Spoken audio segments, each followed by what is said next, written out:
Soy Misterios para dormir, y te conduzco a un tiempo en que los volcanes Popocatépetl e Iztaccíhuatl custodiaban el valle envuelto en neblina. Escucha los tambores, siente el llamado de un pueblo errante, sin hierro, sin caballos y sin escritura alfabética, que sin embargo levantó una de las ciudades más asombrosas del mundo antiguo.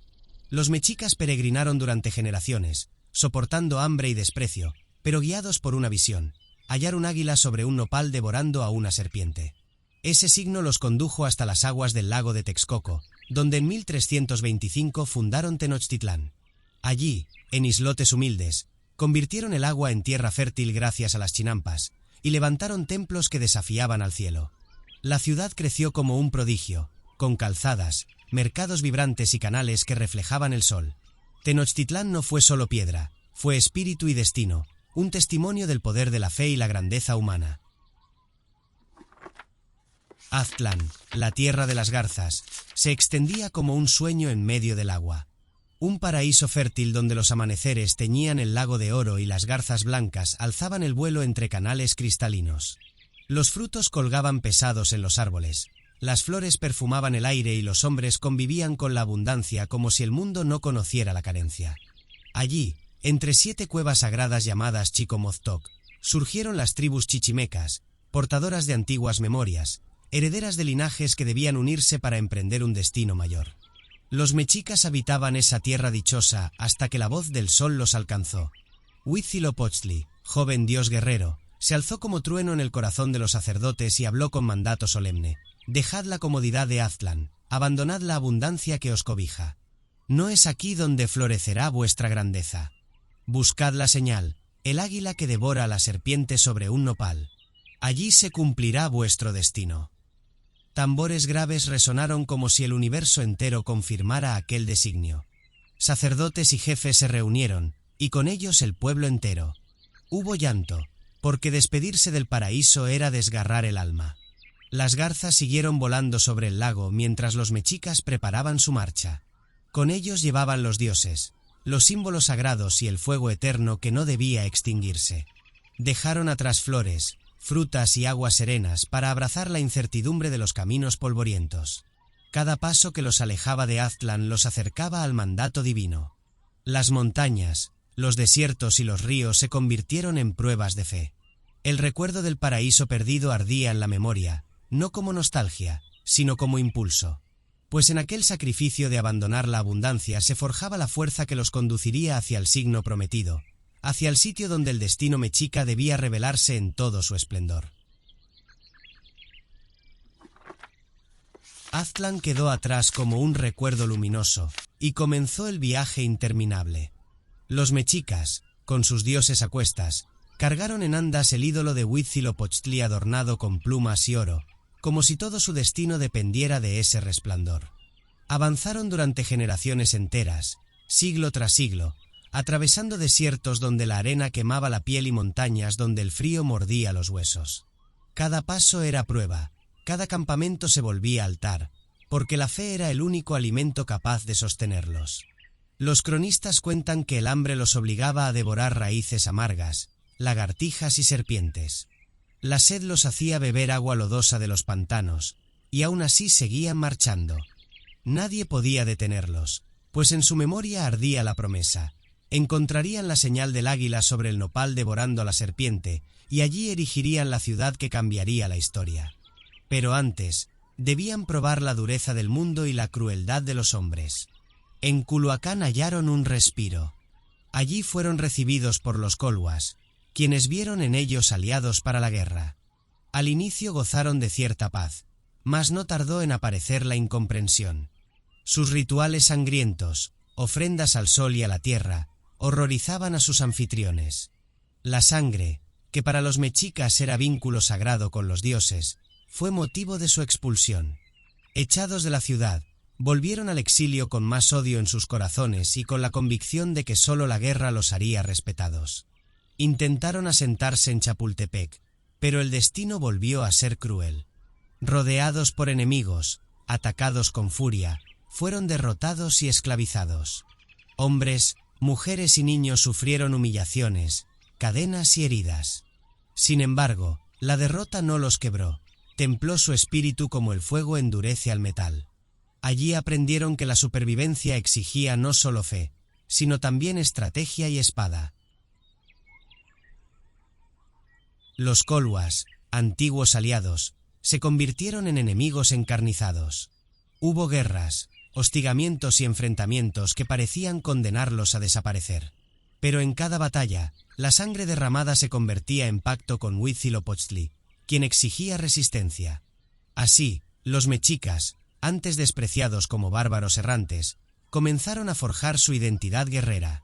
Cada derrota era semilla de victoria futura, cada huida les enseñaba el arte de la guerra. Los mapas de su ruta son cicatrices de un pueblo que nunca dejó de avanzar. Desiertos, montañas y lagunas quedaron atrás como testigos de su marcha infinita. Y aunque las privaciones eran su pan diario, nunca soltaron el estandarte del dios solar. Lo llevaban siempre en alto, envuelto en plumas, resguardado por sacerdotes que ofrecían plegarias y cantos al amanecer. Aquella imagen se convirtió en símbolo de continuidad, en la certeza de que aun cuando todo se derrumbaba, el destino seguía esperándolos. La peregrinación mexica no fue un viaje, fue una herida abierta que duró siglos. Hambre, sed, esclavitud y desprecio se intercalaban con momentos de esperanza. Los niños crecían sin conocer otra vida que la del exilio, y morían sin haber visto jamás la tierra prometida. Los ancianos transmitían la visión divina a los jóvenes, y así, de generación en generación, se mantuvo viva la llama. Era un pueblo que no podía detenerse, porque detenerse era traicionar el mandato de los dioses. Los colores de su camino fueron rojos de sangre, marrones de tierra seca, negros de humo tras las batallas. Cada campamento se levantaba como santuario, con piedras improvisadas que se convertían en altares. Allí ofrecían flores, sangre o canto, porque todo podía ser sacrificio si con ello el sol seguía su curso. Su vida entera se volvió un ritual de resistencia, una peregrinación que los moldeó como hierro incandescente hasta transformarlos en guerreros indomables. Finalmente, tras generaciones de caminar bajo el peso del dolor y la esperanza, el Valle de México se abrió ante ellos. Lagos resplandecientes se extendían como espejos, montañas sagradas se alzaban en el horizonte, y allí comprendieron que estaban cerca. El mandato divino aún aguardaba su cumplimiento, pero los mexicas ya no eran los mismos que habían partido de Aztlán. Eran un pueblo endurecido por la guerra, purificado por el sufrimiento, fortalecido por la fe. Y así continuaron su marcha hacia el destino que los convertiría en la nación más temida y admirada del mundo antiguo. El lago de Texcoco se extendía inmenso, salobre e inhóspito, con aguas turbias que reflejaban el cielo como un espejo roto. Los mexicas, agotados tras generaciones de peregrinación, llegaron hasta esas orillas donde nadie veía futuro. Pantanos infestados de insectos, fango que atrapaba los pies y matorrales dispersos. Aquello no era el paraíso de Aztlán ni el valle fértil soñado. Y, sin embargo, allí debía cumplirse el destino. En medio del lago, sobre un islote diminuto, apareció la visión que los dioses habían prometido desde siglos atrás. El sol rompió la neblina con sus rayos, y en la claridad dorada se reveló la imagen que cambiaría la historia. Un águila real, majestuosa, desplegó sus alas frente a los sacerdotes, y en su pico desgarraba a una serpiente mientras se posaba sobre un nopal erguido entre las piedras. El silencio fue absoluto, roto solo por el latido de los tambores en el corazón de los mexicas. Aquella era la señal.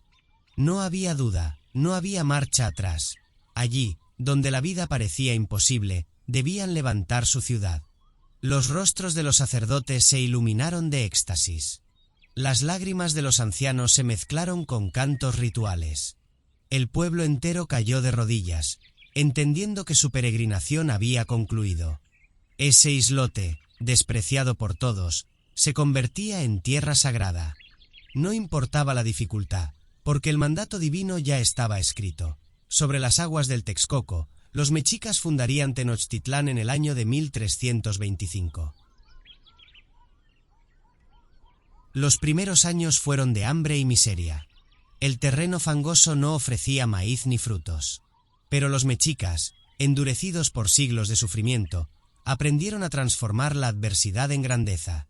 Idearon chinampas, jardines flotantes creados con lodo y cañas, que hicieron germinar la tierra en medio del agua. Los canales se multiplicaron como venas que daban vida a la ciudad, y sobre ellos navegaron canoas cargadas de flores, frutos y mazorcas. Lo que antes fue pantano insalubre comenzó a transformarse en un espacio planificado con precisión. Las chozas de barro y carrizo dieron paso a templos de piedra. Se levantaron calzadas que unían la isla con las riberas, y más tarde acueductos que llevaban agua dulce desde los manantiales de Chapultepec. El centro ceremonial, con la pirámide dedicada a Huitzilopochtli y Tlaloc, se erigió como corazón de la ciudad. Cada piedra colocada era ofrenda, cada muro levantado era un acto de fe. El pueblo que había sido errante ya no necesitaba andar, su destino estaba cumplido en medio de aquel lago. La ciudad creció con rapidez. Sus mercados se convirtieron en los más grandes y diversos del continente, con miles de comerciantes ofreciendo desde cacao hasta plumas de quetzal. Sus templos se alzaron como montañas de piedra. Sus canales brillaban bajo el sol como espejos ordenados por manos humanas. Tenochtitlán, la ciudad imposible, surgió de un islote despreciado para convertirse en joya del mundo antiguo. El símbolo del águila sobre el nopal devorando a la serpiente se convirtió en emblema eterno. No solo era recuerdo de la señal divina, era el testimonio de que la grandeza podía nacer de la dificultad más extrema. Allí, donde nadie creyó que algo florecería, los mexicas levantaron la capital de un imperio. Ese signo, visto primero en éxtasis por sacerdotes y guerreros, trascendió el tiempo y aún palpita como memoria viva en la identidad de un pueblo entero. Así nació Tenochtitlán, no en el paraíso ni en las tierras fértiles, sino en el lugar más improbable, marcado por el mandato de los dioses y la obstinación de un pueblo que nunca dejó de creer en su destino. La oscuridad lo cubre todo y solo el retumbar de un tambor resuena en el vacío, profundo como un corazón que late en el abismo. Una chispa aparece en medio de la negrura, crece, se convierte en llama, y de ella surge un resplandor dorado que ilumina formas antiguas, códices que cobran vida. El mundo es dibujado y borrado una y otra vez. Los jaguares descienden de las montañas, desgarran la carne de los hombres del primer sol. El viento aúlla con furia, arranca árboles de raíz y despedaza templos enteros en el segundo sol. El fuego se enciende en la tierra misma, ríos de brasas arrasan ciudades en el tercer sol. El agua, oscura y sin fin, cae desde los cielos durante años interminables, devorando montañas y selvas en el cuarto sol. Todo muere, todo renace, y solo el sacrificio abre el camino hacia la continuidad. La llama se convierte en horizonte. La ciudad sagrada de Teotihuacán se extiende bajo un cielo rojo. En la explanada, sacerdotes con mantos de plumas y máscaras de obsidiana avanzan en procesión, sus pasos marcados por tambores y caracoles que llaman a los dioses. Los cuerpos pintados se iluminan con el fuego de las antorchas. Todos se detienen ante una hoguera inmensa, preparada en el centro del mundo. En silencio se miran los dioses reunidos, figuras colosales que caminan entre hombres y mujeres arrodillados. Tezcatlipoca, con su espejo humeante, sonríe como si el caos le perteneciera. Quetzalcóatl, cubierto de plumas verdes y doradas, inclina la cabeza con gravedad. Huitzilopochtli se alza en armas, envuelto en rayos solares. Tlaloc, de ojos desbordantes, hace llover con su sola respiración. Coatlicue, madre de los cielos, avanza envuelta en serpientes y faldas de calaveras. Los dioses saben lo que debe ocurrir. El sol está muerto, la tierra yace en penumbra. Uno debe entregarse al fuego para encender la luz que sostenga el quinto mundo. El silencio pesa como piedra. Tezcatlipoca mira a los hombres con desprecio y ríe. Quetzalcóatl observa con compasión. Huitzilopochtli clava sus ojos en el horizonte oscuro. Dos deidades son elegidas: el rico, adornado de joyas y oro, y el humilde, cubierto apenas con plumas y espinas ensangrentadas. Los sacerdotes los conducen hasta el fuego. El rico se estremece, da un paso atrás. El calor lo abrasa antes siquiera de tocar las llamas, y en su orgullo se detiene. El humilde tiembla, pero su temblor es de entrega. Cierra los ojos y se arroja de cabeza a la hoguera. Su cuerpo se consume en segundos y su espíritu asciende como chispa encendida hacia el firmamento. Un silencio reverente lo cubre todo. Entonces el rico, movido por la vergüenza, también se lanza, pero ya el destino estaba escrito. Uno nacerá como sol, el otro como luna. El cielo estalla. Un resplandor inimaginable surge del oriente. El quinto sol arde con violencia, sus rayos atraviesan la penumbra, despiertan a las montañas, iluminan los lagos, enrojecen las piedras de los templos. El nuevo astro se levanta con una fuerza abrasadora, pero permanece quieto en el cielo, sin moverse. La luz brilla inmóvil, como si el tiempo mismo estuviera detenido. Los hombres miran hacia arriba con temor. Los dioses entienden lo que falta. El sol no caminará por el cielo si no bebe sangre, si no siente el pulso de los corazones. Tezcatlipoca ríe en medio de la tensión, Quetzalcóatl inclina la frente, Coatlicue extiende sus brazos maternales, y Huitzilopochtli da la orden. Los hombres deberán sacrificar vidas para que el astro comience su andar. Los cuchillos de obsidiana se alzan, los cantos se elevan, y el primer corazón humano es ofrecido. La sangre, roja y brillante, asciende como un río hacia el sol, y entonces el astro se mueve, lento, majestuoso, iniciando su recorrido por el cielo. Un rugido colectivo sacude la ciudad. Los tambores resuenan como truenos, las caracolas retumban como vientos eternos. El quinto sol vive, pero su vida es frágil. Si el sacrificio cesa, el astro se detendrá, y el mundo caerá en oscuridad. Desde ese instante, los mexicas saben que son guardianes del equilibrio universal, que su deber es sostener el cielo con su propia sangre. Las imágenes cambian.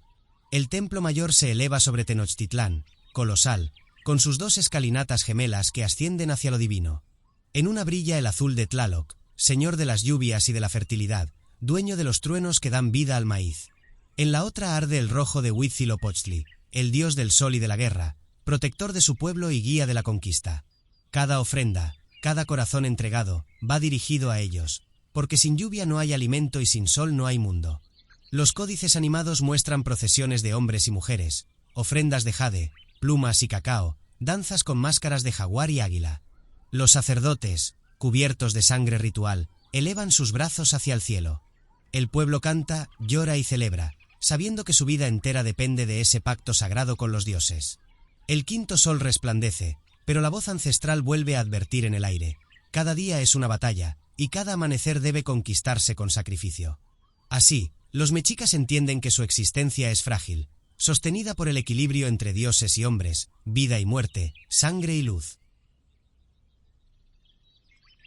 El cielo de Tenochtitlán arde con colores imposibles, rojo como la sangre recién derramada, azul profundo como el lago que rodea la ciudad, verde como el jade que guarda la memoria de los ancestros, dorado como el sol que gobierna todas las miradas. En lo alto del templo mayor resuenan los tambores, cada golpe una llamada a lo divino, cada nota un recordatorio de que el equilibrio del mundo pende de un hilo. Huitzilopochtli, el colibrí zurdo, aparece en la imaginación del pueblo como un guerrero incandescente. Su cuerpo es fuego en movimiento, su rostro enmarcado por rayos que lo convierten en el sol mismo. Los mexicas creen que él guía cada batalla, que con cada conquista alimentan no solo la gloria de su pueblo, sino la permanencia del cosmos. En los patios del templo, jóvenes guerreros ofrecen su sangre con espinas y obsidianas, repitiendo que cada gota es alimento para su protector. En los sacrificios de guerra, los prisioneros alzan los ojos al cielo y ven el rostro de Huitzilopochtli en el astro que se eleva. No mueren en vano, mueren para sostener el tiempo. Junto a él, inseparable en la arquitectura del templo mayor, está Tlaloc, dueño de la lluvia y del trueno. Sus ojos redondos y sus colmillos se abren sobre los lagos y las montañas. En su honor, los niños son ofrendados, porque sus lágrimas llaman a las nubes. El pueblo sabe que sin Tlaloc no habrá cosecha, que el maíz se secará en la tierra árida si no se honra al Señor de las aguas. En cada tormenta, los rayos cruzan el cielo como lanzas divinas, y el estruendo del trueno se escucha como una carcajada del Dios satisfecho. Su presencia no es dulce ni piadosa, es terrible y necesaria, pues de su fuerza depende la vida.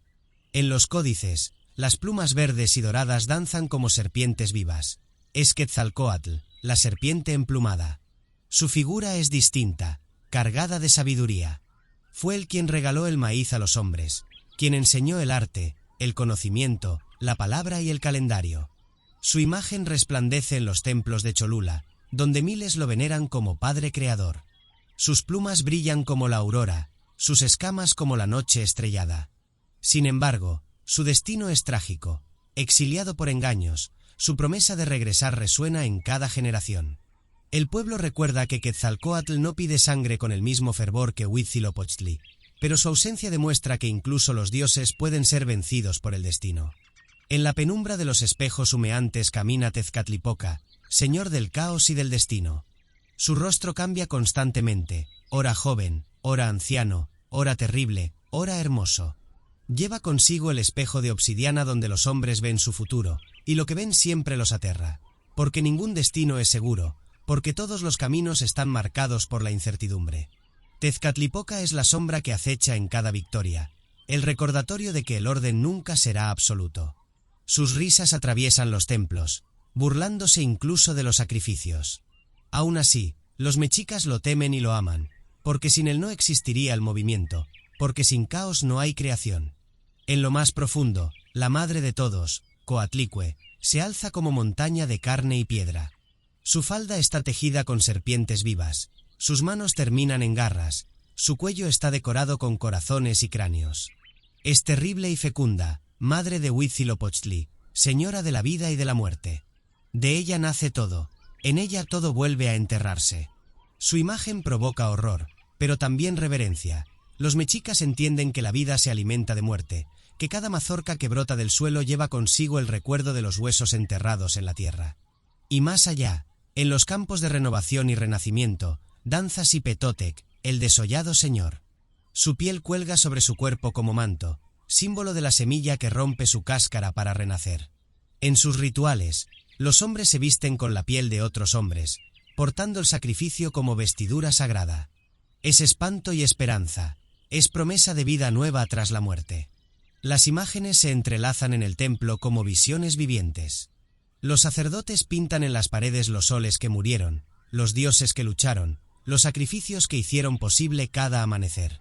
Los guerreros cantan, las mujeres lloran, los niños ríen y juegan entre las columnas de piedra, porque la vida y la muerte conviven en un mismo espacio. En la plaza, un sacerdote alza sus brazos al cielo y grita que el mundo es como una tela extendida sobre el vacío, frágil, sostenida por los dioses pero también por los hombres. Cada corazón entregado, cada gota de sangre, cada danza y cada plegaria refuerza los hilos que mantienen unido ese tejido. El pueblo escucha con devoción, porque todos saben que el universo puede caer en cualquier momento si la entrega se interrumpe.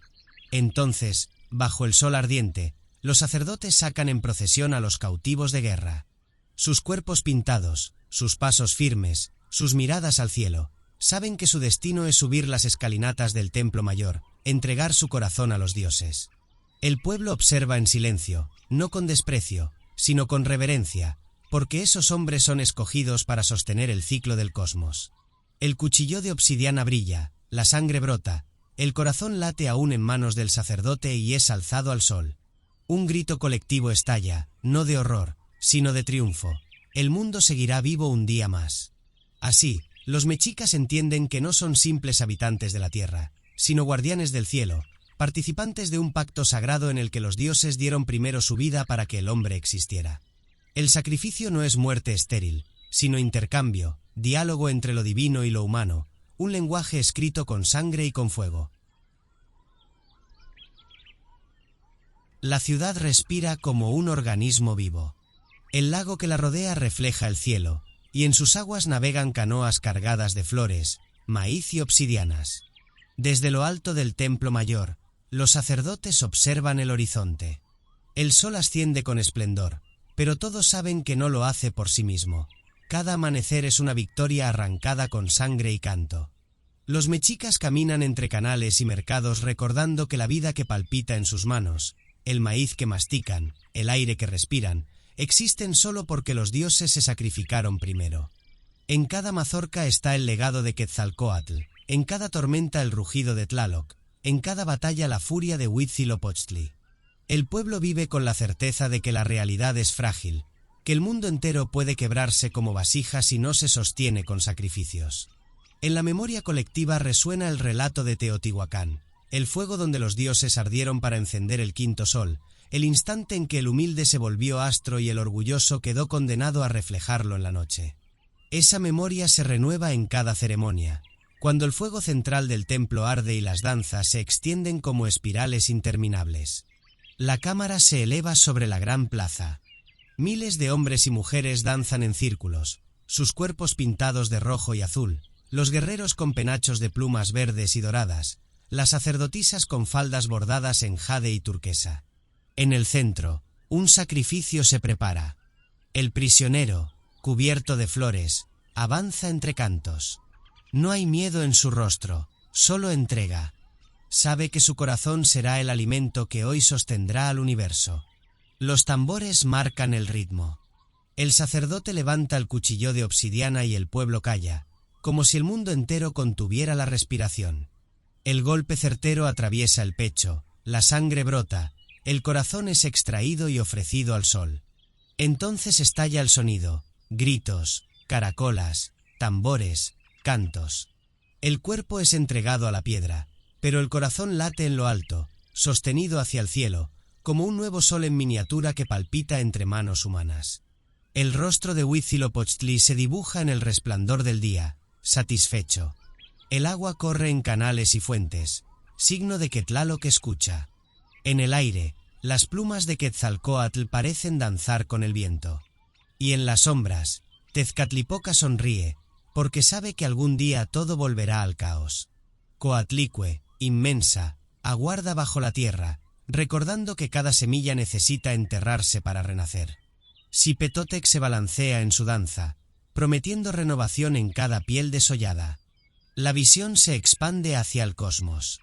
Los soles anteriores aparecen en la bóveda celeste como fantasmas, el de los jaguares, el del viento, el del fuego, el del agua. Todos destruidos, todos caídos. Solo el quinto arde en el presente, sostenido por los sacrificios. Pero los mitos recuerdan que también este tiene destino de muerte. El pueblo lo sabe, y sin embargo lucha cada día por prolongar su existencia. Los guerreros águila y jaguar marchan en procesión, sus cuerpos tatuados, sus miradas encendidas. Ellos son la sangre del sol en la tierra, los que buscan prisioneros para mantener vivo el ciclo. La guerra florida no es conquista por ambición, es pacto cósmico. Cada enemigo capturado es un regalo al sol, un nuevo día asegurado. Las madres que despiden a sus hijos al campo de batalla lo hacen sabiendo que no entregan solo a un hombre, sino a un sostén del universo. Las montañas circundantes parecen escuchar los cantos. Los volcanes, guardianes de piedra, vomitan humo como si participaran del ritual. El lago se tiñe de rojo al reflejar el crepúsculo, y la ciudad entera se baña en dorado. La vida cotidiana, el mercado, los juegos, los nacimientos, late al mismo ritmo que el sacrificio. Porque todo está unido, porque nada es banal, el universo es un equilibrio en perpetua tensión, y el pueblo mexica vive para mantenerlo. El día termina, el sol se inclina hacia el ocaso. Todos lo miran descender con solemnidad. No hay certeza de que volverá. Cada noche es una prueba, cada amanecer un triunfo. En las sombras del crepúsculo, los sacerdotes encienden antorchas y proclaman que la sangre derramada hoy sostendrá el cielo hasta el siguiente alba. El pueblo responde con un rugido de júbilo, y los tambores retumban como si fueran los latidos del mundo. El sol desaparece, la luna asciende, pálida, acompañando la oscuridad. El recuerdo de Teotihuacán revive, el segundo dios que se arrojó al fuego, condenado a brillar en la noche. La ciudad se sumerge en penumbra, pero no en miedo. La certeza del sacrificio mantiene la fe. El sol volverá, siempre que la sangre siga fluyendo.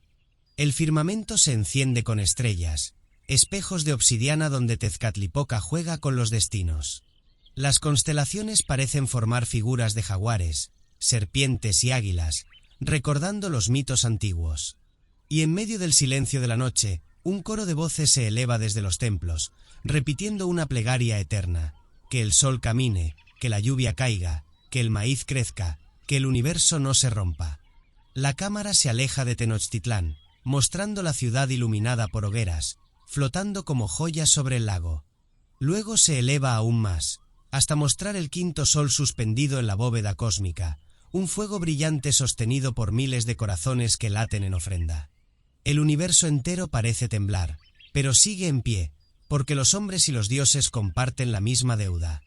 El tambor vuelve a sonar, profundo, como al inicio. Un golpe tras otro, lento, solemne. La pantalla se oscurece hasta quedar en negro, mientras el eco de los cantos mexicas resuena en la eternidad. El imperio respira como un cuerpo vivo, y su corazón no late únicamente en los templos o en los ejércitos, sino en la estructura invisible que sostiene a millones de hombres y mujeres. En Tenochtitlán, ciudad que emerge del lago como una joya de piedra y agua, todo se ordena bajo jerarquías claras, pues el poder de los mexicas no reside solo en los dioses que iluminan el cielo ni en las armas que conquistan territorios, sino en la precisión con que cada individuo ocupa su lugar en la vasta maquinaria social. En lo más alto, como sol que ilumina el conjunto, se encuentra el Tlatoani, el que habla, figura suprema que gobierna con la fuerza de la palabra y el peso de lo divino. Él no es un hombre común, su voz es decreto, su gesto es mandato, su silencio es presagio.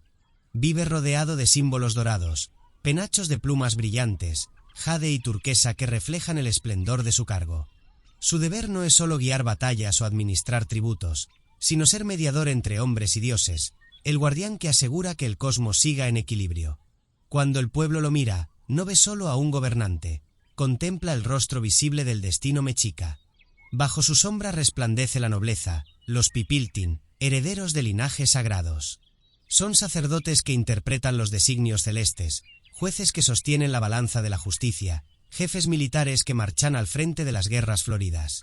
Sus túnicas llevan bordados símbolos solares, y sus casas se levantan en las zonas más privilegiadas de la ciudad, junto a los palacios y los templos. Sus palabras educan, sus decisiones modelan el rumbo del imperio. Pero en sus hombros también pesa la obligación de demostrar virtud, valor y conocimiento, porque la nobleza no era solo privilegio, era deber constante. Más abajo, extendidos como raíces que nutren la tierra, están los macehuales. Campesinos que siembran el maíz, artesanos que dan forma a la obsidiana, tejedores que convierten el algodón en mantos suaves, pescadores que recorren los canales y lagos con sus canoas repletas de peces.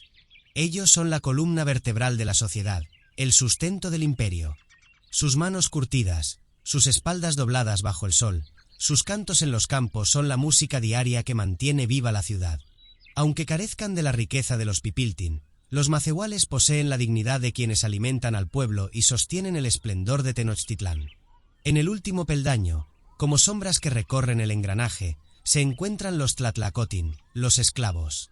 Pero su condición no es condena eterna, pues entre los mexicas incluso la esclavitud podía transformarse. Muchos lograban recuperar la libertad mediante el trabajo, la astucia o la guerra. No eran vistos como meros objetos, sino como parte del sistema, engranajes que podían girar nuevamente hacia la vida plena. Así, desde el Tlatoani envuelto en oro hasta el Tlatlacotl cargado con cadenas, todos cumplían una función necesaria. Porque el imperio mexica era un cuerpo vivo, donde cada individuo tenía un lugar y una función, y romper ese orden significaba abrir la puerta al caos. La ciudad misma reflejaba esa jerarquía. Vistas desde lo alto, las calzadas y los canales conducen a un centro majestuoso, donde se alza el recinto sagrado con sus templos gemelos. Los palacios de la nobleza rodean ese núcleo brillante, adornados con patios, jardines y muros cubiertos de murales. Más allá, se extienden los barrios de los macehuales, casas humildes pero firmes, organizadas en calpullis donde las familias comparten tierra, trabajo y vida comunitaria.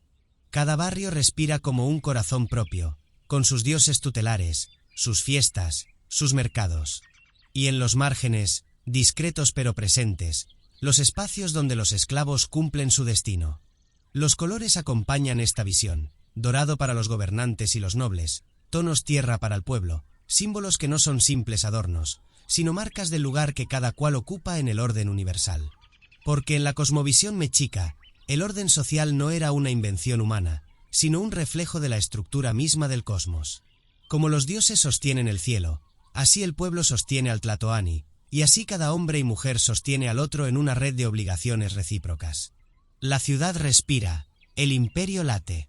En cada esquina, en cada mercado, en cada campo sembrado, está inscrita la certeza de que la fuerza de los mexicas no está solo en el filo de sus espadas, sino en la disciplina con que cada clase acepta su lugar en el engranaje de un destino común.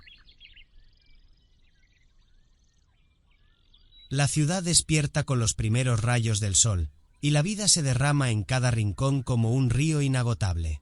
En las chinampas los campesinos se inclinan sobre la tierra húmeda, sus manos hundidas en el barro fértil del lago, arrancando hierbas, sembrando semillas de maíz, frijol y chile. Sus cuerpos se mueven en un ritmo heredado de generaciones, porque cada movimiento es ritual, cada surco abierto es plegaria. En los mercados, el trueque bulle como sangre en las venas de la ciudad.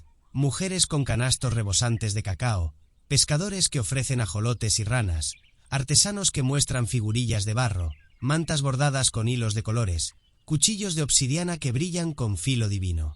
El tianguis no es solo un lugar de comercio, es un espacio donde palpita la vida comunitaria, donde las voces se mezclan en un canto colectivo. Las casas de los macehuales son sencillas, hechas de adobe y techos de palma, pero dentro resuena la fuerza de la familia. El fogón es el corazón del hogar, donde las mujeres transforman el maíz en tortillas calientes, donde los niños escuchan historias mientras amasan la harina, donde el fuego nunca se apaga porque representa la continuidad de la vida. Cada hogar es pequeño reflejo del imperio, orden, disciplina y devoción. La educación es el pulso que sostiene ese orden. Desde niños, los mexicas son guiados hacia el servicio de la comunidad. No importa la clase, todos reciben instrucción, porque el saber no es privilegio, sino deber sagrado. En los Calmecac, los hijos de nobles aprenden astronomía, leyes, rituales y el arte de la guerra. Sus días están marcados por el rigor, la vigilia y la penitencia, porque de ellos nacerán los sacerdotes, los jueces, los líderes que sostendrán al pueblo. En los Telpochcali, los hijos de macehuales se preparan para el combate, aprenden a blandir el macuahuitl, a resistir el hambre, a caminar largas distancias con disciplina. Allí la guerra se enseña no como simple conquista, sino como destino cósmico, porque capturar prisioneros es mantener vivo al sol. La educación también se inscribe en la vida doméstica. Las madres enseñan a las hijas a hilar y tejer, a preparar el maíz, a mantener encendido el fuego del hogar. Los padres instruyen a los hijos en la pesca, en la caza, en el cultivo. Cada lección es una preparación para el deber colectivo. Incluso los castigos forman parte del aprendizaje. El niño desobediente recibe punzadas con espinas de maguey, aprende el valor del dolor como camino hacia la disciplina. Así, la vida cotidiana no es solo supervivencia, es educación constante, un entrenamiento para sostener la grandeza del imperio. En las fiestas y ceremonias, el pueblo entero se une en una misma voz. Danzas, cantos y sacrificios marcan el calendario. El paso del sol y de las lluvias dicta los ritmos del trabajo y del descanso, de la siembra y la cosecha, de la guerra y la paz. La vida entera está tejida al compás del cosmos. Lo que ocurre en los cielos se refleja en los templos y en las casas. Los mexicas no distinguen entre lo sagrado y lo cotidiano, porque ambos son el mismo tejido. Comer, trabajar, luchar, rezar, todo es parte de una misma ofrenda. Las diferencias sociales, aunque visibles, no fracturan la unidad del pueblo. El Tlatoani gobierna desde lo alto, los Pipiltin vigilan el orden, los macehuales sostienen el alimento, los esclavos cumplen sus destinos, pero todos participan en el mismo engranaje. Nadie está aislado, nadie carece de función.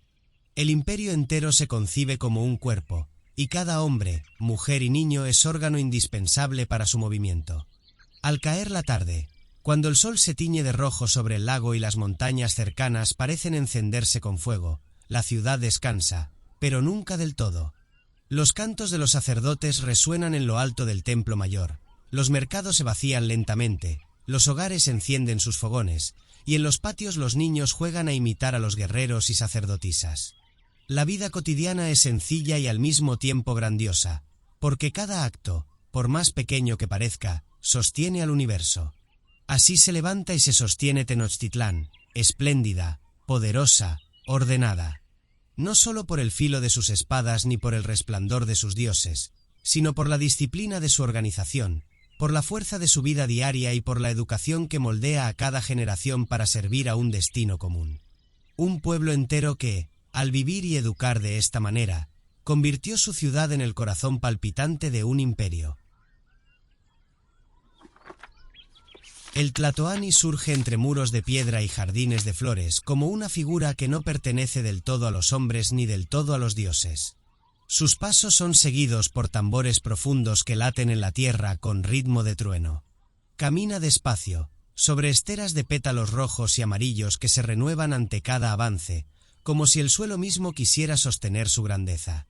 Los guardias con penachos de quetzal se inclinan al verlo, y las miradas del pueblo se humedecen de fervor.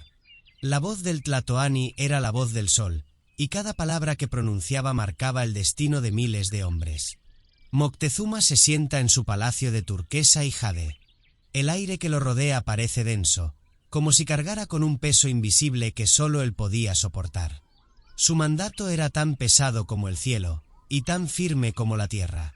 Cuando habla, los sacerdotes inclinan la cabeza, los jueces guardan silencio, los guerreros aguardan órdenes con el aliento contenido. Su palabra no es simple sonido, es decreto, es ley, es mandato que se inscribe en los corazones como fuego. Los mexicas lo ven como puente entre los hombres y los dioses. No es un simple gobernante, es figura semidivina, elegido para cargar con el destino del imperio. Cuando el sol se alza en el horizonte, el pueblo sabe que su resplandor se refleja en el rostro del Tlatoani. Cuando las lluvias fecundan la tierra, todos creen que es porque él ha mantenido el pacto con Tlaloc. Cuando la guerra se enciende, su figura encarna a Huitzilopochtli, guiando la marcha de los ejércitos.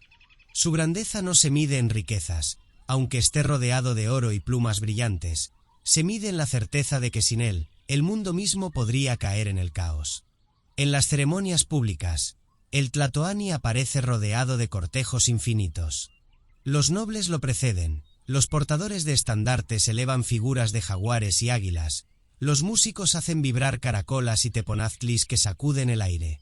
Cuando finalmente se muestra, en cámara lenta, la multitud se arrodilla, porque en su presencia lo humano se mezcla con lo sagrado. Su rostro permanece sereno, pero en sus ojos arde la tensión de quien carga con los designios del cosmos. Su papel es múltiple y absoluto. Es líder militar, encabeza la expansión del imperio, ordena a los guerreros águila y jaguar que avancen sobre ciudades enemigas, marca las estrategias que llevarán a la victoria. Su sola presencia en el campo de batalla infunde terror en los adversarios y fuego en los aliados. Cuando alza su estandarte, el rugido de miles de guerreros estremece los valles, porque saben que marchan con la fuerza del sol detrás de ellos. Es juez supremo, ningún conflicto escapa a su mirada. Escucha con calma, sopesa, dicta sentencia. Sus decisiones son irrevocables, y su justicia es vista como reflejo del orden divino. Un gesto suyo puede salvar una vida o condenarla a la muerte ritual en lo alto del templo. No hay apelación posible, porque su juicio no se interpreta como humano, sino como mandato cósmico. Es representante de los dioses. Su deber no termina en la política ni en la guerra. Se arrodilla ante los altares, participa en rituales secretos, ofrece sangre propia en ceremonias que aseguran el movimiento del sol y la fertilidad de la tierra. En esos instantes, no es rey ni guerrero, es mediador, sacerdote mayor, guardián del equilibrio universal. La multitud no lo ve como hombre que sangra, sino como canal que alimenta a los dioses con el sacrificio necesario. En su palacio de muros blancos y patios amplios, recibe tributos de todo el imperio, cacao de las tierras cálidas, plumas de quetzal de las selvas, piedras preciosas de montañas lejanas, telas finas de los pueblos conquistados. Todo llega a sus manos, pero nada es suyo. Cada tributo es ofrenda que debe redistribuir, símbolo de la obediencia de los pueblos y de la fuerza de su palabra. Porque el poder del Tlatoani no es posesión personal, es flujo continuo que va de los dioses al pueblo, y del pueblo a los dioses, pasando a través del como río sagrado. Los colores que lo envuelven refuerzan su grandeza. Jade en su tocado, símbolo de lo eterno. Turquesa en sus collares, signo de pureza y cielo. Oro en brazaletes y pectorales, reflejo del sol mismo. Cada tonalidad habla por él, cada piedra preciosa grita en silencio la magnitud de su figura.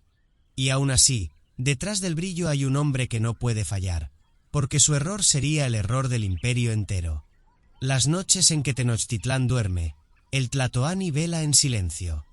Los muros de su palacio lo rodean, pero él mira más allá, hacia los templos iluminados por antorchas, hacia los lagos que brillan bajo la luna, hacia las montañas que encierran el valle como murallas divinas.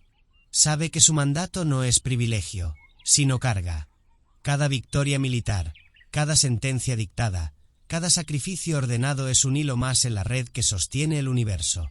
Y en esa red, él es el nudo central, el punto que si se rompe, lo arrastra todo a la destrucción. El pueblo lo honra con fiestas desbordantes. Canta su nombre en los mercados, lo grita en los campos de batalla, lo susurra en los hogares mientras el fuego del fogón arde. Para el macehual que siembra el maíz, para el artesano que talla obsidiana, para el niño que aprende en el Telpochcali, el Tlatoani es presencia constante, figura que da sentido a la vida cotidiana. Porque más allá de palacios y templos, su autoridad se percibe en lo más sencillo, en el orden de la ciudad, en la calma de las calles, en el pulso firme de un imperio que se sabe sostenido por su voz. Así, el Tlatoani no camina entre hombres, sino entre símbolos. No se sienta en un trono, sino en el eje de la rueda cósmica. Su mandato es sagrado, su palabra es sol, su silencio es sombra. El pueblo vive bajo su mirada, los dioses lo observan desde lo alto, y entre ambos mundos, él se alza como dueño de los hombres y voz del sol, guardián incansable de un destino que trasciende generaciones. La educación era el corazón del pueblo mexica, y lo abarcaba todo como un río que alimenta desde la raíz hasta la cima. A diferencia de tantas sociedades donde el saber se reservaba a unos pocos, los mexicas enseñaban a todos, nobles y plebeyos, hombres y mujeres, porque nacer azteca era nacer con deberes, aprender, servir y luchar. El niño recién nacido recibía sus primeras palabras de aliento como presagio de lo que sería su destino, y desde entonces la educación se entretejía en cada instante de su vida, sin dar respiro. En las mañanas, las calles de Tenochtitlán se llenaban de voces infantiles repitiendo cantos rituales, sonidos acompasados con el golpeteo de tambores pequeños. La ciudad entera era un salón abierto donde la disciplina y la devoción marcaban el pulso de cada paso. El macehual, humilde campesino, enseñaba a su hijo a trabajar la tierra, a cortar el maíz con respeto y a agradecer al sol que fecundaba los campos. La madre, desde el fogón, instruía a su hija a moler el grano en el metate, a hilar y tejer, a mantener vivo el fuego que representaba la continuidad del hogar. Pero la enseñanza doméstica era solo el principio. La sociedad entera estaba estructurada para guiar al niño hacia las escuelas que formarían su carácter y su destino. En el Calmecac, los hijos de nobles eran conducidos por sacerdotes a través de corredores silenciosos adornados con códices y símbolos sagrados. Allí aprendían astronomía, leyes, rituales, historia de los linajes y, sobre todo, el arte de gobernar. No había suavidad en sus días. La vigilia, la penitencia y el sacrificio eran constantes. Dormían en petates duros, comían con medida y soportaban el frío de la madrugada para templar el espíritu. Se les enseñaba que dirigir al pueblo era una carga divina y que la autoridad solo podía sostenerse con sabiduría y dolor. El Telpochcali, en cambio, se erguía como la casa de la juventud del pueblo común. Allí acudían los hijos de los macehuales, aquellos destinados a ser la columna vertebral del imperio. Sus maestros los instruían en la guerra, la agricultura y la disciplina comunitaria. Desde muy jóvenes aprendían a blandir armas de madera, a entrenar con cargas pesadas, a marchar en silencio y soportar el hambre en largas jornadas. Su cuerpo se volvía herramienta, su voluntad se transformaba en acero. Porque la guerra no era para ellos simple conquista, era la forma de alimentar al sol con sangre y mantener el universo en movimiento. Y en las Cuicacali, las casas del canto, los jóvenes de todas las clases encontraban un espacio donde la música y la poesía se convertían en armas de la memoria colectiva. Con tambores, flautas y caracolas, aprendían los cantos que relataban las gestas de los ancestros, los himnos a los dioses, los poemas que hablaban del maíz, del agua y del fuego. Allí se enseñaba que las palabras eran semillas que podían alimentar tanto como el grano, que el canto tenía la fuerza de eternizar un momento. Bajo la guía de maestros del ritmo y la danza, los cuerpos se movían al compás de la tradición, y la poesía se convertía en oración compartida. Cada niño, cada joven, fuera noble o plebeyo, varón o mujer, sabía que la educación no era un privilegio, sino un deber. Que el conocimiento y la disciplina eran las cadenas invisibles que sostenían al imperio, tanto como los templos y las armas. Que el destino de Tenochtitlán no dependía solo de sus dioses ni de sus ejércitos, sino de la firmeza con que cada generación aprendía a ser parte de algo más grande que ellos mismos. En las plazas se escuchaban los coros de los jóvenes Telpochcali entrenando en grupo, sus voces unidas en un rugido que estremecía a los transeúntes. Cada mañana iniciaba con ejercicios, carreras, cargas sobre los hombros, lanzamientos de dardos.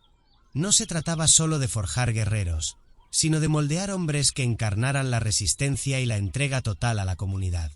Los instructores los observaban con mirada severa, corrigiendo cada gesto, cada descuido, porque sabían que en el campo de batalla el mínimo error significaba la muerte. Las noches en los Calmecac, en contraste, estaban llenas de estudios. A la luz de antorchas, los hijos de los nobles descifraban códices, aprendían genealogías y ritos que se remontaban a los ancestros. Repetían plegarias en lengua antigua, se disciplinaban con ayunos y vigilias prolongadas. Algunos debían perforar su piel con espinas de maguey para ofrendar su sangre, aprendiendo que el sacrificio personal era reflejo de la responsabilidad que un día tendrían al guiar a todo un pueblo.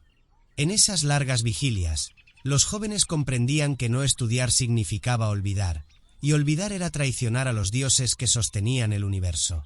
En los Cuicacali, la vibración era distinta. Los tambores marcaban ritmos sagrados, las flautas llenaban el aire con melodías que parecían venir de los dioses del viento. Allí la enseñanza era colectiva y luminosa. Los jóvenes se entrenaban en el arte de la palabra, aprendían a declamar poesía frente a un público, a transformar la memoria en canto. Las danzas giraban en círculos que representaban los ciclos del sol, y los cuerpos en movimiento transmitían mensajes invisibles que no podían escribirse en códices. La voz y el ritmo eran el puente entre generaciones, el eco vivo de lo que nunca debía morir. Las mujeres también recibían instrucción, aunque distinta. Desde niñas aprendían a hilar algodón, a bordar con hilos teñidos de grana, a mantener el hogar en equilibrio. Pero su formación no se limitaba a la domesticidad. En las casas del canto podían participar en coros, aprendían cantos rituales, y algunas se preparaban para ser sacerdotisas. El rigor no hacía distinción de género, porque toda la sociedad debía sostener el peso del mundo. Mientras los hombres se forjaban en el combate y la política, las mujeres se convertían en guardianas del fuego, en maestras del hogar, en portadoras de la tradición oral. La disciplina era férrea.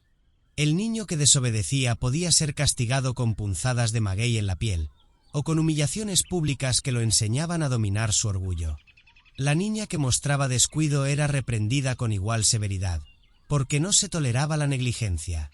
El aprendizaje era exigente porque la vida misma lo era, y el pueblo no podía permitirse fragilidad. Cada azteca debía ser fuerte, no solo en cuerpo, sino también en espíritu, porque su existencia estaba ligada a un deber cósmico. Tenochtitlán vibraba con esta energía educativa. En un mismo día, podía verse a los hijos de nobles recibiendo instrucción religiosa mientras, en otra parte de la ciudad, jóvenes plebeyos entrenaban en técnicas de guerra. Los tambores de los Cuicacali resonaban en la distancia, mezclándose con los rezos de los Calmecac y con los gritos de disciplina de los Telpochcali. Toda la urbe era un entramado de aprendizaje, un tejido de voces, cuerpos y memorias en constante formación. El resultado de esta estructura era un pueblo que no concebía la ignorancia. Cada niño, al despertar, sabía que su vida era preparación para servir. Cada joven, al dormir, entendía que su cansancio no era sacrificio inútil, sino contribución al equilibrio del universo. Porque en la cosmovisión mexica, la educación no era para la gloria individual, sino para sostener la grandeza colectiva.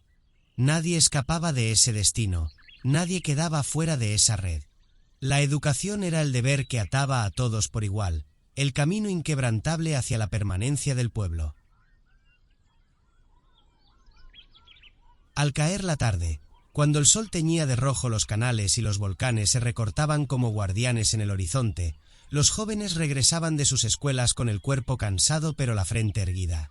En sus manos llevaban maquetas de armas de madera, instrumentos de canto, tablillas con anotaciones de códices. La ciudad entera parecía respirar a través de ellos, porque cada paso que daban era símbolo del futuro. Tenochtitlán no era solo piedra, agua y mercados. Era una gran escuela al aire libre, una urbe donde cada rincón enseñaba. Los padres observaban con orgullo, porque sabían que sus hijos estaban siendo moldeados en el fuego de la disciplina. El Macehual veía en el muchacho del Telpochcali no solo a un campesino en formación, sino a un guerrero que un día llevaría el estandarte del sol en batalla. El noble miraba al estudiante del Calmecac y veía en él al futuro sacerdote, al juez, al líder que debía sostener la ley divina. Y en las voces de las niñas que entonaban himnos en los Cuicacali, todos escuchaban la certeza de que la tradición jamás se perdería. Las ceremonias públicas se convertían en el escenario donde se revelaba la magnitud de esta educación colectiva. Jóvenes guerreros marchaban en formación perfecta, sus pasos marcados por el tambor, mientras las madres ofrecían flores como símbolo de apoyo y orgullo. Los aprendices del Calmecac declamaban pasajes de códices frente a multitudes silenciosas, recitando las genealogías de reyes y las hazañas de héroes. Y en las plazas, los coros de los Cuicacali entonaban cantos que hacían vibrar hasta las piedras, poesía convertida en viento que ascendía hacia los dioses. Nada se dejaba al azar. El sistema educativo era tan sólido como las murallas de la ciudad, y tan extenso como sus calzadas que cruzaban el lago. Desde el nacimiento hasta la muerte, cada mexica transitaba por etapas de formación que no terminaban nunca. Aun los adultos, en los campos, en los templos y en los mercados, seguían aprendiendo, porque la enseñanza era entendida como un ciclo interminable, reflejo del movimiento eterno del cosmos. Los sacerdotes, guardianes de la sabiduría, sabían que instruir era un acto tan sagrado como oficiar un sacrificio. Con códices desplegados, mostraban a los jóvenes la historia de los soles, los símbolos de los dioses, las profecías que marcaban el destino del pueblo. En sus manos, la escritura pictográfica se convertía en espejo del universo. Los muchachos aprendían a leer no solo los signos sobre el papel de amate, sino los signos en el cielo, en las estrellas y en los presagios. La educación era, así, una herramienta para descifrar tanto el mundo humano como el divino. El pueblo mexica comprendía que el aprendizaje era la única manera de sobrevivir en un universo frágil y exigente. Enseñar era tan vital como sembrar, porque sin educación no había guerreros, ni sacerdotes, ni artesanos, ni gobernantes. Sin educación, el sol mismo se apagaría, pues nadie sabría ofrendarle la sangre necesaria. En la raíz de esa convicción ardía la certeza de que la grandeza del imperio no residía únicamente en su poder militar ni en sus templos, sino la firmeza de un pueblo que había aprendido desde niño a vivir con propósito. De noche, cuando los fogones iluminaban los patios de las casas, los cantos de los Cuicacali aún resonaban en la distancia, como un murmullo colectivo que se mezclaba con las aguas del lago. Los jóvenes repasaban lo aprendido, repetían movimientos de danza, golpes de armas de práctica, versos de poesía. El cansancio se transformaba en orgullo, porque sabían que estaban repitiendo gestos que sus ancestros habían transmitido generación tras generación. Tenochtitlán dormía bajo la mirada de sus dioses, y el silencio de la madrugada era interrumpido solo por el repicar de tambores lejanos y el murmullo de voces infantiles en práctica ritual. La educación nunca se detenía, incluso en los sueños. Los jóvenes se entrenaban para ser más fuertes, más sabios, más disciplinados. Porque en el corazón del pueblo mexica latía una verdad inquebrantable. Aprender no era una opción, era un mandato, una forma de sostener al universo mismo. El sol aún no toca los templos cuando Tenochtitlán despierta. Desde los patios de adobe se escucha el rumor de los primeros rezos a Huitzilopochtli. Hombres y mujeres, con los rostros aún bañados en la penumbra, elevan plegarias al dios solar, protector del pueblo mexica, pues sin su fuerza la ciudad no sería más que una isla perdida en el lago. Las voces se mezclan con el murmullo de los canales y el eco lejano de los tambores que marcan el inicio de la jornada. En las casas, las mujeres ya están inclinadas sobre los metates. Sus manos, fuertes y ágiles, muelen granos de maíz hasta convertirlos en masa suave. El aroma espeso del nixtamal se eleva como una nube tibia que anuncia la vida misma, porque sin maíz no hay pueblo. Entre risas y murmullos familiares, van formando tortillas que se inflan sobre comales de barro. En ese gesto cotidiano late la herencia de los ancestros y la fuerza de las generaciones futuras. Los hombres, mientras tanto, se preparan para partir.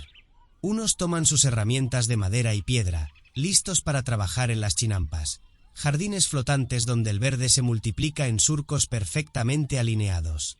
Otros caminan hacia los talleres de obsidiana, donde la piedra volcánica se convierte en cuchillos que cortan como rayos. Algunos más se dirigen al mercado, cargando redes, cestos y mercancías que pronto llenarán de voces el corazón comercial de la ciudad. La cámara recorre las calles en un traveling lento, canales azules donde las canoas se deslizan como flechas, casas de cal y madera adornadas con flores, niños que juegan a la pelota en patios de barro. Sus risas son nítidas, claras, como la promesa de un futuro que ignora aún la sombra de los conquistadores. El sonido del agua, los pregones de los vendedores y el canto de los pájaros crean una sinfonía de vida vibrante. El mercado de Tlatelolco es un universo en sí mismo. Bajo toldos de fibras vegetales se levantan puestos repletos de tesoros, granos de cacao que circulan como moneda preciosa, plumas de quetzal que brillan como fragmentos de arcoíris, obsidiana tallada que refleja la luz en destellos oscuros, frutas de todos los colores, desde el rojo intenso del chile hasta el amarillo dorado del cempasúchil. El aire es un mosaico de aromas, copal, hierbas medicinales, flores recién cortadas y el humo de las comidas que hierven en ollas de barro. La vida en Tenochtitlán era un tejido de disciplina, trabajo y devoción. Esa frase se encarna en cada rincón, en cada gesto, en cada mirada. Porque aquí todo está ordenado por un ritmo invisible, la fe en los dioses, la obligación hacia la comunidad y la entrega diaria al esfuerzo. La ciudad no se detiene. Es un organismo vivo que late al compás del maíz, del agua, de la sangre y de la esperanza.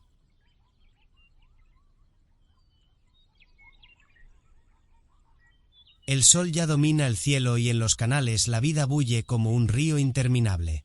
Canoa tras canoa, los hombres reman llevando cargas de maíz, chiles, frijoles, flores y maderas.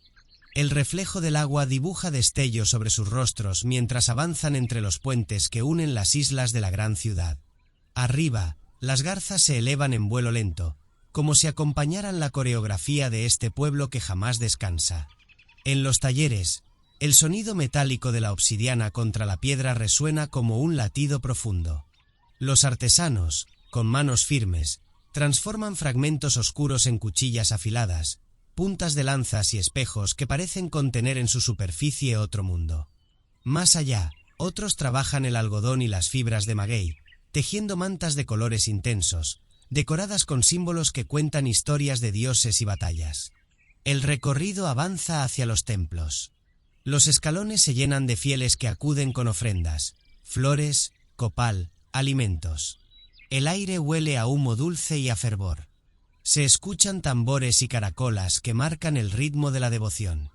Los sacerdotes, con vestiduras adornadas de plumas y máscaras solemnes, guían los rituales. La multitud se inclina en silencio, porque en Tenochtitlán cada día es sagrado, cada acto está tejido con la certeza de que los dioses sostienen el equilibrio del cosmos. Mientras tanto, en las casas, la vida sigue su curso. Las mujeres enseñan a las niñas a bordar, a cocinar, a mantener vivo el legado que se transmite de madre a hija. Los hombres mayores aconsejan a los jóvenes sobre disciplina, valentía y deber. Los ancianos cuentan historias de migraciones antiguas, de cómo los mexicas, guiados por Huitzilopochtli, llegaron a la isla donde un águila devoraba una serpiente sobre un nopal. Y los niños, sin comprender del todo el peso de esa historia, juegan a la pelota, lanzando y atrapando con destreza en patios de barro, riendo con una alegría que lo ilumina todo. En el corazón de la ciudad, los mercados no se detienen. Los pregoneros ofrecen cacao como si fueran joyas, intercambian mantas por obsidiana, truecan plumas por peces. El bullicio es incesante, vibrante, un canto colectivo que hace de Tenochtitlán un centro de vida incomparable. Los colores saltan a la vista, el rojo encendido de los ajíes, el verde intenso de las hierbas, el azul profundo de las vestimentas teñidas con añil, el resplandor dorado de los adornos que reflejan la luz del mediodía. Al caer la tarde, la ciudad no se apaga, se transforma. Las canoas regresan lentamente por los canales, cargadas ahora de los restos de la jornada. En los patios, el humo de los comales vuelve a elevarse y las tortillas calientes circulan como abrazos en las mesas familiares. Los sonidos se suavizan, las voces se vuelven íntimas. El cielo se tiñe de naranja y púrpura mientras la gran Tenochtitlán se prepara para el descanso. En las últimas horas del día, cuando el sol se despide tras los volcanes y las estrellas empiezan a asomar, el ciclo vuelve a cerrarse. El silencio se llena de rezos, otra vez dirigidos al dios solar, en gratitud y en esperanza de que un nuevo amanecer vuelva a traer trabajo, disciplina y devoción. Porque en esta ciudad, la vida no es solo supervivencia, es un ritual continuo que entrelaza lo sagrado y lo cotidiano. Y así, Tenochtitlán respira, poderosa y eterna, sobre las aguas del lago que la sostiene. Un murmullo que crece como un río inagotable. Así comienza el día en Tlatelolco. Desde lo alto, el mercado aparece como un océano de movimiento, un tejido inmenso de canoas, toldos y cuerpos que se agitan bajo el sol. Más de 20.000 almas, reunidas en un solo lugar, convierten la explanada en el latido más poderoso de todo el imperio mexica. Tlatelolco no es un simple mercado, es el corazón que bombea la riqueza, el orden y la fuerza de Mesoamérica. El plano panorámico revela miles de figuras entrelazadas. Hombres con túnicas de algodón, mujeres cargando cestas sobre la cabeza, niños correteando entre los pasillos, mercaderes que gritan sus pregones. El aire vibra con voces mezcladas, con campanas que anuncian el inicio del intercambio, con tambores ligeros que acompañan el bullicio. La cámara se acerca y se multiplican los detalles. Montañas de maíz dorado brillando al sol, chiles rojos intensos como brasas, frijoles negros dispuestos en hileras perfectas, cacao ofrecido como moneda y manjar, jade tallado en formas sagradas, obsidiana que refleja la luz con filo mortal. No hay rincón vacío, aves vivas en jaulas de caña, guajolotes que aletean con fuerza, perros choloizcuintles atados con sogas, mantas teñidas con azul añil y púrpura, plumas verdes de quetzal que parecen fragmentos de selva atrapados en el aire. Cada objeto es un universo, cada intercambio un ritual. Desde lo alto de una pirámide, el ángulo en picado muestra la marea humana que se organiza sin caos. Porque en Tlatelolco no hay desorden, los jueces vigilan que cada transacción sea justa, que nadie abuse ni engañe. Aquí, la ley respira entre puestos y caminos, sosteniendo el equilibrio que convierte al mercado en un ejemplo de disciplina. Los cronistas lo atestiguaron con asombro. Hernán Cortés escribió con admiración sobre la magnitud de este lugar, incapaz de compararlo con nada que hubiera visto en Europa. Bernal Díaz del Castillo confesó que ni en las ciudades más ricas de Castilla había contemplado tanta abundancia ni tal orden en el comercio. Los extranjeros quedaron atónitos. No solo era el tamaño, eran los colores, los sonidos, la vida que bullía en cada esquina. Los primeros planos revelan las manos curtidas de un mercader entregando cacao a cambio de una fina manta, los dedos delicados de una mujer probando la textura de una pluma, el rostro de un niño sorprendido al ver un espejo de obsidiana donde su reflejo parece otro ser. Cada gesto es un retrato íntimo del intercambio, un testimonio de que aquí no se comercia solo con objetos, sino con la esencia misma de la cultura. Los colores dominan la mirada, rojo encendido, amarillo radiante, azul profundo, verde brillante. Todo se entrelaza en un mosaico festivo que parece un códice vivo desplegado ante los ojos. El aire se impregna de olores, hierbas medicinales, pescado fresco, flores recién cortadas, humo de copal que flota como una bendición. En Tlatelolco, cada paso revela que el comercio es más que economía, es organización, identidad, poder. Los mexicas lo sabían bien. Aquí se decidía no solo el precio de un chile o de un guajolote, sino la estabilidad de un imperio entero. Porque este lugar no era un simple centro de compras, era el corazón que sostenía el latido de millones. El bullicio no decrece, avanza como un torrente que nunca se detiene. Miles de voces se superponen, creando un coro incesante donde cada pregón es una nota y cada campana un compás. «Cacao fresco», grita un comerciante. «Plumas de quetzal, finas como el viento», anuncia otro. La música de los tambores acompaña este espectáculo humano que parece una danza colosal. La cámara se desliza entre los pasillos. Un anciano ofrece obsidiana tallada en cuchillos que brillan con reflejos oscuros. Una joven sostiene un collar de jade, cuyos verdes intensos parecen encenderse con la luz del sol. Un grupo de mercaderes presenta mantas de algodón bordadas con figuras geométricas, cada hilo un secreto de las manos que lo tejieron. Un niño mordisquea un pedazo de maíz tostado mientras su madre examina un guajolote que aletea con fuerza.